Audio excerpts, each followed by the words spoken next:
Bu akvaryumda ne filtre var ne de bir motor. İlk 24 gününü anlatmıştım. Sonraki 30 günde içeride sayamadığım kadar çok göz açıldı. Kısaca hatırlatayım. 24 gün önce burada hayat yoktu.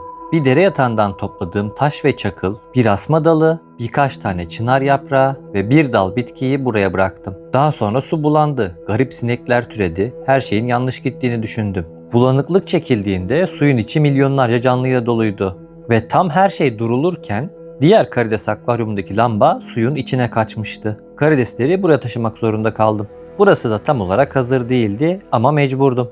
Bir süre izleyip bütün karidesleri buraya aktardım. Anlatacağım 30 gün tam burada başlıyor. İlk gün hiçbir şey yemeyeceklerini düşünmüştüm ama yanılmışım. Taşın üzerinde benim göremediğim bir sofra vardı.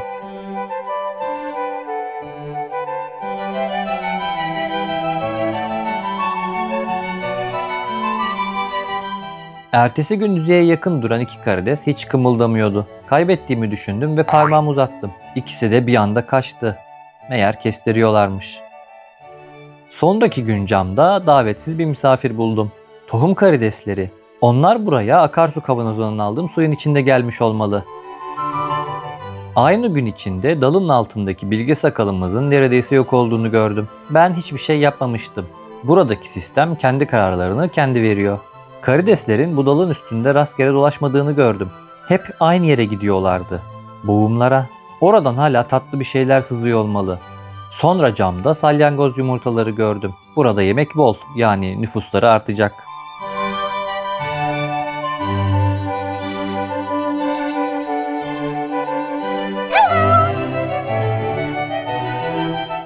Ve bu yemeğin ne olduğunu birkaç gün sonra görüyoruz.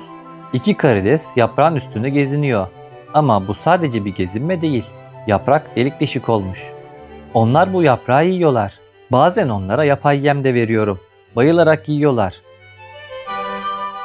Eski akvaryum merak edenler için söyleyeyim. Oradaki karidesler de gayet iyi. Hatta bir sürü yavru varmış. Hepsi büyüdü.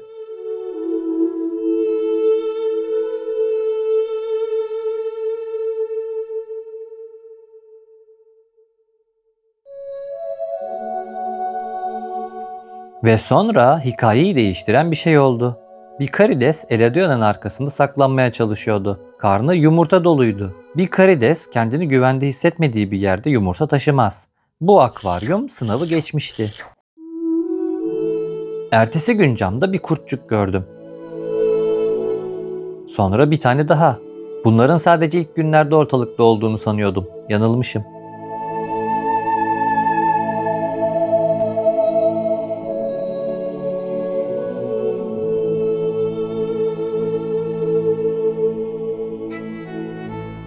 Yumurtalı karides yine dalın boğumundaydı. Tam o sırada yanına küçük bir tohum karidesi geldi. O da irkilip kaçtı. Koca akvaryumda çekindiği tek şey kendisinin onda biri kadar bir canlı. Yukarıda ise su mercimekleri yüzeyi kapatmıştı. Birkaç gün sonra da saymayı bıraktım. 4 belki 5 karideste yumurta vardı.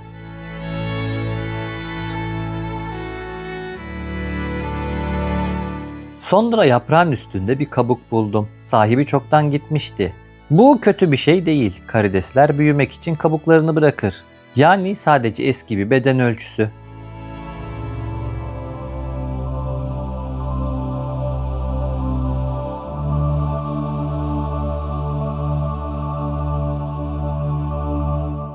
Birkaç gün sonra camda iki minik salyangoz gördüm. Yumurtaların bırakıldığı yere baktım.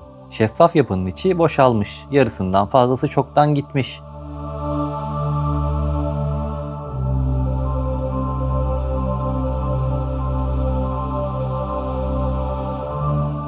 Ve akvaryumun içindeki salyangozların farklı renkte olduklarını gördüm.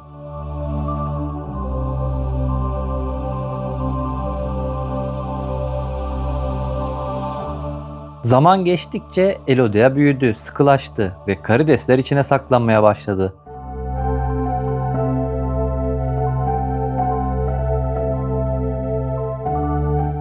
Yem attığımda bile artık sadece birkaçı geliyordu.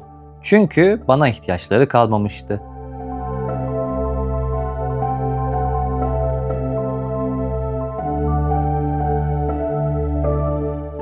Çınar yapraklarının üstünde tanımlayamadığım siyah noktalar belirmişti.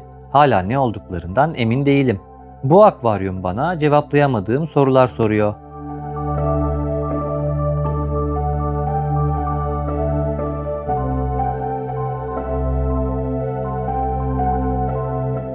Ve sonra o kareyi yakaladım. Şu karidese bir bakın. Yumurtaları büyümüş, içinde minik minik gözler vardı. Daha doğmamışlardı ama bana bakıyorlardı.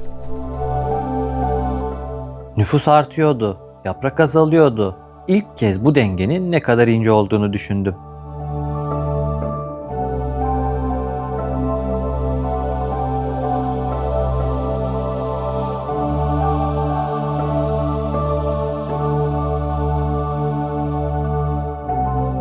Sonra kanalın su bilimi uzmanına baktım. O da her zamanki gibi görevinin başındaydı. Birkaç gün sonra akvaryum bir kasabaya dönmüştü.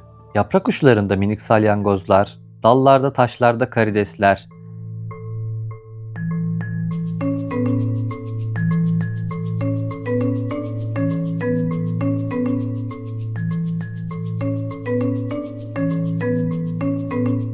Ve bir salyangoz yüzmeyi öğrenmiş. Şuna bir bakın.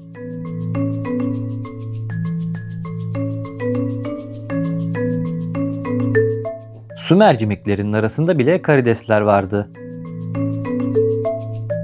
Ve sonra elodea yaprağının üstünde minik bir karides gördüm. Pirinç tanesinden bile küçüktü. Bu karides buraya taşınmadı. Bu karides burada doğdu.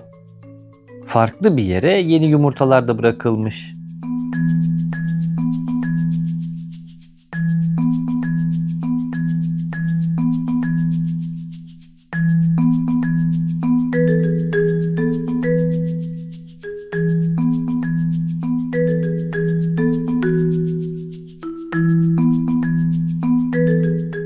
Ertesi gün bir tane daha buldum. Sürgünden yukarı doğru tırmanıyordu.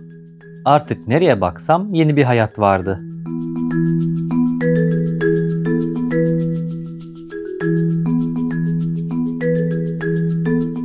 Ama asıl görüntü yaprağın üstündeydi. Şeffaf yumurta kümesine olabildiğince yaklaştım. İçinde minik noktalar vardı ya. Ona daha da yakınlaştım ve onlar nokta değildi. Onlar aslında minicik salyangozlardı. Doğmadan önce bu şeffaf yapının içinde dolaşıyorlardı.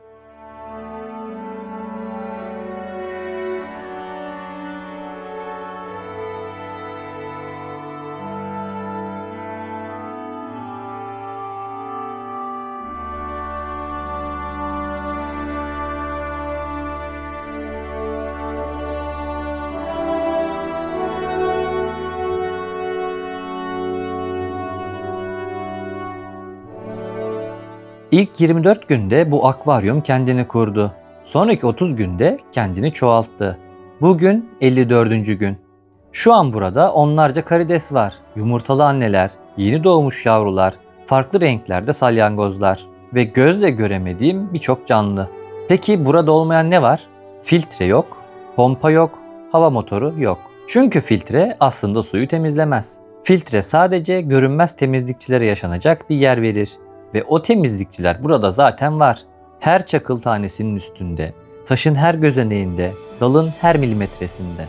Onlar suyu temizliyor, bitkiler de kalanı içiyor. Ben sadece onlara yer açtım.